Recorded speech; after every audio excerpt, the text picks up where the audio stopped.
हर हर महादेव कालहर दुखहर दारिद्र कष्टहर हर हर महादेव शंभु शंभु बोल बम का नारा है। बाबा एक सारा है। श्री शिवाय नमस्तुभ्यम हर हर महादेव। श्री शिवाय नमस्तुभ्यम हर हर महादेव। श्री शिवाय नमस्तुभ्यम श्री शिवाय नमस्तुभ्यम श्री शिवाय नमस्तुभ्यम श्री शिवाय नमस्तुभ्यम श्री शिवाय नमस्तुभ्यम श्री शिवाय नमस्तुभ्यम श्री शिवाय नमस्तुभ्यम श्री शिवाय नमस्तुभ्यम श्री शिवाय नमस्तुभ्यम श्री शिवाय नमस्तुभ्यम। हर हर महादेव कालहर दुखहर दारिद्र कष्टहर हर हर महादेव शंभु शंभु बोल बम का नारा है। बाबा एक सहारा। बोलो बम बोलो बम बोलो बम बोलो बम बोलो बम बोल बम बोल बम बोल कंवड़िया बोल बम बोल बम बोल बम। मैं अपने भोलेनाथ का स्मरण करते हुए प्रथम पूज्यदेव गणपति गणेश जी महाराज का आह्वान करता हूँ। उनसे प्रार्थना करता हूँ इस कथास्थल पर पधार कर आवाज समझ देवी देवताओं को आने का मार्ग दें और अपनी अखंड कृपा हम लोगों पर बनाए रखें। हे गणेश जी महाराज, आप विघ्नहर्ता हैं, सभी प्रकार के विघ्नों का हरण करते हैं, आप सभी के कष्ट के निवारक करता है, इसीलिए आप गणों के नायक हैं। हे बुद्धि के दाता, हे गणपति गणेश, मुझसे और मेरे किसी भी कारण से कोई भूल हो रही हो तो क्षमा कीजिएगा। यहाँ के स्थान देवता, वास्तु देवता, ग्राम देवता, क्षेत्रपाल देवता, समस्त देवी देवताओं का आह्वान करता हूँ। मैं अपने भोलेनाथ का स्मरण करते हुए मैया पार्वती का मनन करते हुए उन दोनों से प्रार्थना करता हूँ कि गौर बिंदोरा का आसन ग्रहण करें, भावपूर्वक इस कथा का श्रवण कर हम लोगों को कृतार्थ करें। मैं अपने कुलदेवी के सरस्वती माता तथा अपने श्रोताओं के कुलदेवता कुलदेवी का भी आह्वान करता हूँ। मैं अपने विशेश्वर भोलेनाथ का मनन करते हुए उनसे प्रार्थना करता हूँ कि आप इस कथा स्थल पर रहकर सभी देवी देवताओं के साथ हमें कथा श्रवण कर हमें आशीर्वाद प्रदान करें। मैं यहाँ के स्थान देवता, वास्तु देवता, ग्राम देवता, क्षेत्रपाल देवता, समस्त देवी देवताओं का आह्वान करता हूँ। श्री राम परिवार, रिद्धि सिद्धि समस्त देवी देवताओं का आह्वान करता हूँ। जगन्नाथ जी, बलभद्र जी, सुभद्रा माई, लक्ष्मी जी महारानी, हनुमान जी महाराज तथा समस्त देवी देवता जो भी मुझसे छूट रहे हों, सभी देवी देवताओं को आह्वान करते हुए इस कथा को आगे की ओर ले जाने की आज्ञा चाहता हूँ। मैं आकाश राजगढ़िया बंसल गोत्र उत्पन्न हूँ, उमा शंकर नारायण देवी राजगढ़िया का पुत्र सांवरिया बाबा मेरे गुरु। मैं गुरुदेव का ध्यान करते हुए, गुरुदेव का मनन करते हुए गुरु आज्ञा लेकर आज की कथा प्रारंभ करूँगा। पंडित प्रदीप जी मिश्रा को जितना भी धन्यवाद दूँ वो कम है। उनकी प्रेरणा से मैं पुराणों की तरफ आकर्षित हुआ और पुराण पढ़कर बाबा के समक्ष समर्पित कर रहा हूँ। मैं कोई वक्ता नहीं हूँ, मैं कोई संत नहीं हूँ, लेकिन यह भी सच है कि किसी एक कार्य को सुनने से, श्रवण करने से लोग बाबा भोलेनाथ प्रसन्न होते हैं। मैं बाबा का अनुयायी हूँ, बाबा के दया से ही मैं जीवित हूँ। मैं बाबा के ही कृपा आशीर्वाद से रह रहा हूँ। बाबा अगर मुझे किसी भी प्रकार रखे, मैं रहने को तैयार हूँ। जाहि विधि राखे राम ताहि विधि रहिए, जाहि विधि बोले श्याम ताहि विधि रहिए। इसी के साथ मैं आज की कथा प्रारंभ करूंगा। कल हम लोगों ने अभूतपूर्व बातें पढ़ी थी और श्रवण की थी। कल हम लोगों ने चमत्कारपुर के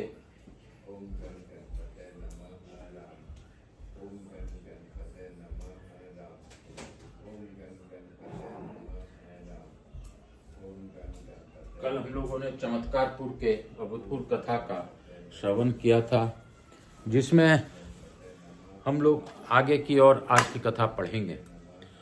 कल चमत्कारपुर का अद्भुत प्रसंग हम लोगों ने देखा था, सुना था। अग्निदेव ऐसा कहकर लोक पितामह ब्रह्मा जी से इंद्र, विष्णु और शिव आदि देवताओं के साथ ब्रह्मलोक को गए। वहां से सब देवता अपने अपने धाम को चले गए। अग्निदेव ब्राह्मणों के अग्निहोत्र ग्रह में प्रकट हुए और विधि पूर्वक प्राप्त अशुद्ध होम ग्रहण करने लगे। इस प्रकार हाटकेश्वर क्षेत्र में परम उत्तम अग्नि तीर्थ प्रसिद्ध हुआ, जहाँ प्रातः स्नान करके मनुष्य दिन भर के पाप से मुक्त हो जाता है। बोलो शंकर भगवान की जय, अग्नि तीर्थ की जय, मेरे भोलेनाथ की जय।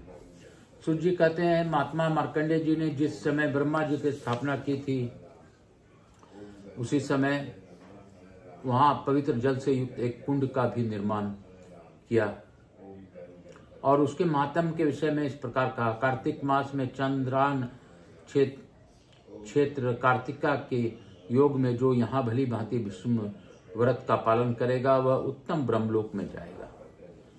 ऐसा कहते हुए मार्कंडेय जी ने उस वचन को किसी पशुपाहा चरवाहे ने सुना और श्रद्धा से प्रेरित होकर उसके कार्तिक मास से विष्णु पंचक व्रत का विधि पूर्वक पालन किया। जब कृतिका नक्षत्र से यह पूर्णिमा आई तब उसमें स्नान करके ब्रह्मा जी की पूजा की। उसके बाद पुरुषोत्तम भगवान विष्णु का भी विधि पूर्वक पूजन किया। तदंतर काल आने पर उसकी मृत्यु हो गई और वह इसी नगरी में ब्राह्मण के घर में उत्पन्न हुआ। उस समय उसे अपने पूर्व जन्म की बातों का स्मरण बना हुआ था। एक दिन उसने लोगों के पूछने पर बताया कि किसी समय महामुनि मार्कंडेय के मुख से मैंने ब्रह्म कुंड का महात्म सुना है और कार्तिक मास में उसे सुखदायक कुंड के जल में विधि पूर्वक स्नान किया था। उसी के प्रभाव से वो इस जन्म में ब्रह्म ऋषि चंद्राय त्रय के वंश में उत्पन्न हुआ है और पूजन के सब बातों को विस्मरण करता हूँ। कार्तिक पूर्णिमा की कृतिका नक्षत्र का योग आने पर यहाँ का महत्व बढ़ जाता है। इसी बात में अनुभव कर चुका हूँ, इसलिए सदा उत्तम विष्णु पंचक व्रत का पालन करता हूँ। इस प्रकार उसकी बात सुनकर अन्य सब श्रेष्ठ ब्राह्मण भी सदा पूर्वक विष्णु पंचक व्रत का पालन करने लगे। तब इससे उत्तर दिशा में वह कुंड इस पृथ्वी पर ब्रह्म कुंड के नाम से विख्यात हुआ। जो ब्राह्मण सदा उसमें स्नान करता है वह प्रत्येक जन्म में श्रेष्ठ ब्राह्मण ही होता है। वहीं एक गोमुख नाम से प्रसिद्ध अतिशय शोभायमान तीर्थ है जो सब पापों का नाश करने वाला है।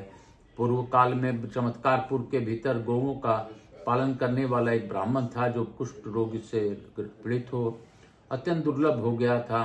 किसी समय उसी मार्ग में उसके गौओं का झुंड आ निकला।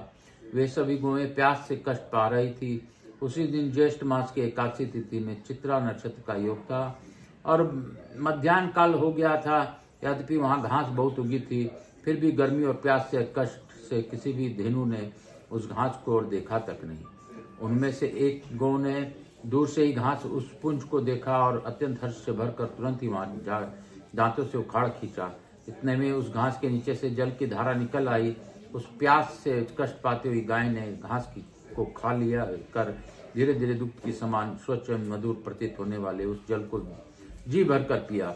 जब वह वेग पूर्वक जल पी रही थी उसी समय पृथ्वी पर वहां जल से भरे हुए अनेक लंबे चौड़े गड्ढे प्रकट हो गए। तदंतर दूसरी सैकड़ों गौवों ने भी इस अत्यंत निर्मल अमृत रस के मधुर समान मधुर जल का पान किया।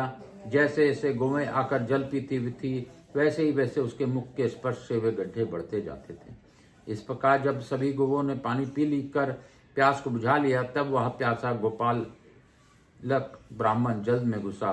अपने अंगों को धोकर और जल पीकर जो ही वह जल से बाहर निकला तो ही उस अपने शरीर में उसने सूर्य के समान तेजस्वी देखा। इससे उसका बड़ा आश्चर्य हुआ और उसने घर जाकर सब गौओं के लोगों के सामने वहां सब वृतांत कह सुनाया। तब वहां के सब लोग विशेषतः रोगी मनुष्य उस दिव्य जल के पास गए और सबने एकाग्रचित होकर वहां स्नान किया। स्नान करते ही सब लोग तत्काल रोगों और पापों से मुक्त हो गए। तब से वह जल गौमुख तीर्थ के नाम से विख्यात हुआ क्योंकि वह गौ के मुख से प्रकट हुआ था। ऋषि बोले, सुतनंदन, उस स्थान से जो जैसा वैसा महात्म्य पूर्ण जल प्रकट हुआ, इसका क्या कारण है? सूर्य जी ने कहा, महर्षियों, यहाँ पूर्व काल में महाराज अम्बरीश ने तप किया था। तपस्या का कारण यह था कि राजा को वृद्धावस्था में एक पुत्र हुआ। उसका नाम सुरवचा था। पूर्व जन्म में कर्म के फल से बाल्यावस्था में ही राजकुमार सुरवचा कोढ़ी हो गया। उसके राजा को बड़ा दुखी हुआ। तब से सब मनोरथ को पूर्ण करने वाला हाटकेश्वर क्षेत्र में गए और पुत्र का रोग का निवारण करने के लिए उन्होंने बड़ी भारी तपस्या की। इससे संतुष्ट होकर भगवान विष्णु ने उन्हें प्रत्यक्ष दर्शन दिया और आदरपूर्वक कहा, वत्स, मैं तुम पर प्रसन्न हूँ, तुम्हारे मन में जो इच्छा उसे मांगो। राजा ने बोला, केशव, मेरा पुत्र बाल्यावस्था में ही कुष्ठ रोग से पीड़ित हो गया है, आप इसकी रोग का निवारण करें। उनके ऐसा कहने पर भगवान विष्णु ने एकाग्र मन से पाताल गंगा का स्मरण किया। भगवान के स्मरण करने पर पाताल गंगा एक छोटा सा विवर बनकर तत्काल ऊपर आ गई। तब श्री हरि ने राजा से कहा, तुम्हारा पुत्र इस उत्तम गंगा जल में स्नान करे। यह आज्ञा पाकर अम्बरीश ने अपने पुत्र को श्रीहरि के सामने ही पाताल गंगा के जल में नहलाया। वहां स्नान करने मात्र से वह बालक उसी क्षण कुष्ठ रोग से मुक्त हो बाल्य सूर्य के समान तेजस्वी हो गया। तब उसने भगवान को नमस्कार किया। इस बात को कोई नहीं जानता था, इसलिए वह सर्प पापहारी जल वहां गुप्त हो रहा। वही पुनः गोमुख द्वारा पृथ्वी पर प्रकट हुआ। आज भी उस जल के स्पर्श से वहां का धरातल अत्यंत पवित्र है। जो पुरुष रविवार को सूर्योदय के समय वहां स्नान करता है, उसके गलगंड, घेगा आदि सब रोग तत्काल नष्ट हो जाते हैं। पाप जनित बड़ी भयंकर व्याधियां भी निर्मित हो जाती है। फोड़े और चेचक आदि के उपद्रव भी शांत हो जाते हैं।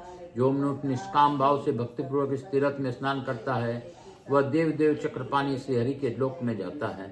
जिस दिन भगवान विष्णु ने वहां गंगा को प्रकट किया था, उस दिन सूर्य वृष राशि पर स्थित थे और चंद्रमा चित्रा नक्षत्र की शोभा बढ़ा रही थी तथा भगवान विष्णु की एकादशी तिथि भी विद्यमान थी। फिर गाय के मुख से जिस दिन घासों का समूह उखाड़ा गया और गंगा भूतल पर प्रकट हुई, उस दिन पूर्वोक्त योगी था, अतः वही वहां के लिए उत्तम पर्व है।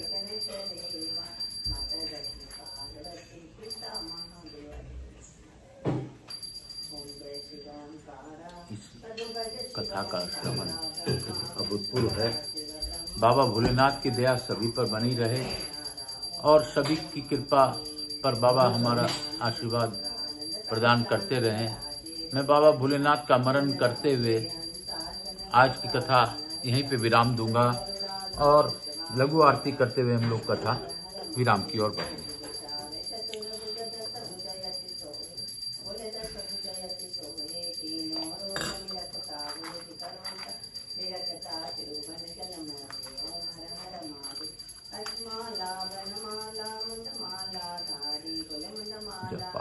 जपा कर तु श्री शिवाय नमस्तुभ्यं, भजा कर तु श्री शिवाय नमस्तुभ्यं। कपूर गौरम कर्णावतारम संसारसा भुजगेन्द्रहारम सदा वसंतम हृदयारविंदे भवानी सहितम। श्री राम जय राम जय जय राम, श्री राम जय राम जय जय राम, श्री राम जय राम जय जय राम, श्री राम जय राम जय जय राम, श्री राम जय राम जय जय राम। मैं यहाँ के स्थान देवता वास्तु तस्मात देवी देवताओं का गणेश जी महाराज, लक्ष्मी जी महाराज, रिद्धि सिद्धि शुभ लाभ, कुबेर जी महाराज की जय, मेरे भोलेनाथ मैया पार्वती की जय, राधा कृष्ण की जय, महाकाल राजा की जय, मातृ देवी और पितृदेव व सब पितृ देवताभ्याम नमो नमः, समस्त देवी देवताभ्यो नमो नमः, भक्तवत्सलाय नमो नमः, स्कंद पुराणाय नमो नमः, समस्त देवी देवता सन्निकरण अहम करिष्ये। हर हर महादेव, हर हर महादेव। मैं प्रथम पूज्य देव गणपति गणेश जी महाराज, लक्ष्मी जी महाराज, रिद्धि सिद्धि कुबेर जी महाराज शुभ लाभ से अनुरोध करता हूँ कि आप सभी लोगों को आशीर्वाद प्रदान कर हमारे यहाँ निवास रहकर अखंड कृपा बनाएं। आवाज समझ देवी देवताओं से अनुरोध करता हूँ कि आप सभी लोगों को आशीर्वाद प्रदान कर अपने स्थान को गमन करें, पुनः बुलाने पर पधार कर आशीर्वाद प्रदान करें। मैं अपने भोलेनाथ मैया पार्वती को जितना भी धन्यवाद दूँ वो कम है कि आपकी ही कृपा से मैं इस सृष्टि में हूँ, अन्यथा मेरा कोई मोल नहीं। बाबा जैसा आप रखेंगे मैं वैसा रहूँगा, आप जाने आपका काम जाने। मैं बस आपके शरण में हूँ, शरण में रहूँगा और शरण में रहा करता हूँ। काल हर दुखहर दारिद्र कष्टहर हर हर महादेव। सभी पर बाबा विश्व का कल्याण कीजिए।